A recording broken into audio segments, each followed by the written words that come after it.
So sorry, Johnny, it's over. Yeah.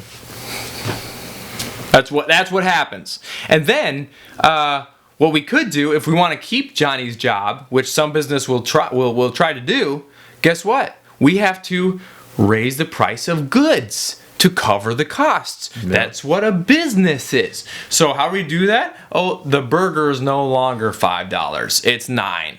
Okay? That's what happens. So who does this hurt? When the prices of goods, of cheap goods, goes up, who does it hurt? Does it hurt the wealthy? No. Does it hurt the middle class? Kind of. Does it hurt the poor? Yes. Yep. That's the freaking problem. Also, I almost don't think we need a minimum wage at all. And I know you're going to disagree with me. I know it. But I do. In my mind, how about you go out there and prove what you're worth? Okay? I guarantee you, if I go work at a McDonald's right now, minimum wage, I say that I've never worked before, I have no work experience, I walk in there, I promise you that within 6 months I'm not making the minimum wage anymore. I promise you. You know what? Because I'm going to show up on time. Because I'm going to do my duties to the best of my ability. I'm going to communicate with the team well. I'm going to go to my boss and say, hey, is there anything else you need? Is there any ways I can improve? Okay. Are there any classes or leadership trainings I can attend? Okay. Hey, just let me know. I'm really wanting to improve. I'm showing up early. I'm leaving late. I'm doing my job. I'm helping other people do their job. Because that's what you do to be a good employee. That's how you move up. So all of a sudden, you get this minimum wage. You're like, oh, I'm good. I don't need to work hard. I don't need to put value to this business. What it does, what I want is if somebody shows that initiative, they're taking those extra steps, they're gaining these characteristics, these abilities, these talents, and all of a sudden they're worth something to this company. They're worth something to other companies. They can say, hey, I started here at McDonald's. Within 1 year, I was able to accomplish these things. I got these raises. I became a store manager. Whatever, right? All of a sudden, they can move on to a different retail store that pays whatever, $18 an hour. Okay, now they're a supervisor of a supermarket. Oh, they're getting $30 an hour. Because they're putting forth these efforts that puts them above and beyond what they should be doing, right? That's what our market does. It improves businesses by getting those people. So, yeah, but that's what three things I have to say that's wrong with that. One, yes, the market does do that in most cases, but there's influences from the industries that regulate those markets, or at least employ a vast majority of people in those markets that have a vested interest in not letting that happen. And so that's why you have the problem with immigration, because, well, yeah, if you get snippy and want more money, guess what? They got 1,000 Jorges and Juans that can take your place for $10 an hour instead of... Well, that's why you get more... The point is that you gain more... you gain more talents. You gain more ability. I mean, you provide something that Jorge cannot. Okay, but so you learn something. You gain value for a business. That's what you're supposed to do. Okay, but aside from knowing English, what else can you do in, like, case in point of a fast food industry? What do you mean? Like, what other skills are you going to be able to gain in leadership skills? Organizing a team, running a tight ship. I understand that, but how do you transfer that onto any retail store in America? Not any. I'm like, how do you actually transfer that into dollars? What do you mean? Like, that's not something. Like, how are you going to measure leadership? That's like measuring love. People see it. I understand that, but you can see love too. That doesn't mean that you can make money. Managers get paid more. That's what I'm saying. Managers get paid more. Supervisors get paid more. So then, what do you say? Say, hey, listen, I've been working this hard, and my shift has been able to produce these times. From the time it's ordered to the time that food is delivered is better than any other shift. Okay? Okay. My customer satisfaction on my shift is better than any other shift. And these are going by the principles that I'm running by. And so either you pay me this much more, or I'm going to Gap where they're going to pay me $4 extra an hour. What do you want to do? And that's the other. And I love that. Yeah, I love that too. But the other issue with that is, like we're in the retail apocalypse. Like the opportunities for that to happen are becoming very narrower, and so and I think that's just the way that the economy is going. The economy is going, which is there's just market forces. But the fact that we're gonna see more people in the gig economy, like you see people like not even necessarily in the fast food, but who are the people that are delivering the fast food? That's what you're gonna have to see. Anybody can deliver fast food, though. That's what I mean. Like anybody can deliver fast food, and so it's don't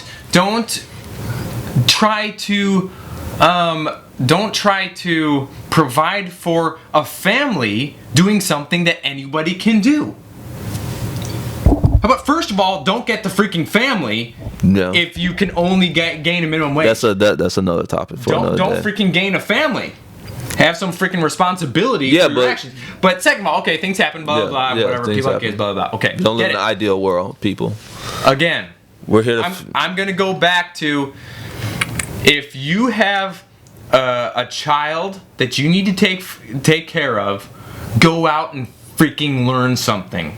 Yeah, acquire out, skills. Go acquire a skill or education worth more than minimum wage. That's what I have to say. Okay, but to the question though, the market is outside of their control though. Like you live, where not something that's affordable for everyone. It's not that expensive. I know it's not that expensive, but I'm saying it's not enough. Your car, you pack your apartment. Okay, but that's all. Drive an hour. That's assuming that people have a car. How much gas is that? Let's see. $8 in gas. What I'm saying is people over exaggerate this stuff. They say, "Oh, I can't leave because my cousin's here." Like, who cares? Who cares? Plus, most places, even small towns, have gas stations. They have supermarkets. They have stores. They have most places have things going on. They have construction. They have people that work on roads. They have people that work on electricity. They have plumbers. Like most places have this. The places that don't are very, very out there, right? And so I don't know. I just don't see that thing like, well, the economy isn't providing the jobs. Like, well, not necessarily the economy, not necessarily the economy, but the market. Like if you live in somewhere where the largest employer is Walmart, how many opportunities are you going to have to compare to someone like in Silicon Valley or Austin, Texas, or South Beach, Florida? Yeah, what you're talking about Silicon Valley versus a person whose talents are worthy of minimum wage. So it's not an appropriate concept. Well, I'm just saying like the ability for upward mobility is going to be in centers of innovation. It's not going to be in somewhere flung. To a point, but everybody has to start somewhere. Not everybody that's in Silicon Valley started in Silicon Valley. Most of them started at Stanford. Well, they got to Stanford from somewhere else. Yeah. But the point is that everybody starts in different areas. And even if you grow up in some podunk town, you have the ability to do well in a business or some kind of job there, to then move somewhere else. Yeah, but I don't agree with that. Not everyone has the ability to go to college, but we force people. College. But that's the argument that you're making. You're saying everyone has the ability. No, not everyone does. What do you mean? Like not everyone has the ability to start a Fortune 500 company. I didn't say a Fortune 500 company. So what are you saying then? Like you saying that people have the ability to have upward mobility? I'm saying anybody can get a job, work up in their job, gain skills, get references, and then be able to go to a different job or demand more money from this job. That's what capitalism is. And I'm saying anybody that is able-bodied but what if those skills and a sound mind can do that? Yeah, but what if those skills become obsolete? Well, then don't do that. But plus, I don't think obsolete? Like, what are you referring to? Because that's so vague. Like people that worked in telecom. Telecom is dead. Yeah, but they've also worked in technology, and there's similar things that you can get into now. There's people. Yeah, but what if they're 45? Like, what's the chances of them having that opportunity? If they're 45, you must have gained skills throughout your life more than being able to flip a burger. If you're 45, I'm not disagreeing with that. You have best gained some freaking talents along the way. I'm not disagreeing with that. I'm saying that cut off soon. I'm just saying that you say that people have the ability. I don't think that they do. Like, not everybody has the ability to go to college. I didn't say people at college. But you're saying that people have the ability to learn skills. Like, some people don't. That's what I'm saying. Why can't you do good in a job and then move up? I'm not saying that people can't do good in a job. I'm saying that some skills that people have won't transfer over to them, possibly either moving up in a job or moving to a different field. Like, yes, they might. Yes, they might have that opportunity, but not everyone has that ability. The way somebody the way somebody interviews, the way somebody communicates, you know if they're a hard worker. You know if you can go to their. Yeah, but that's not measurable. You're talking about things that aren't measurable. You can measure that in an interview. In an interview with one person, that's subjective. Okay, cool. Do multiple interviews. Okay, then that's going to be subjective between 5 different people. One person's going to say you probably suck. Cool. You'll get one of the other 4. I'm just saying that not everyone has that ability. I think they do. I think that, yes, there are some people that do get that opportunity, but not everyone has that ability. Some jobs will look at the NFL. The people that have the ability to coach, are they very good coaches? No. What are you talking about? I'm just talking about the case of the NFL. There are people that have the ability to coach, but does that mean that they're very good coaches? No. Have the ability to coach,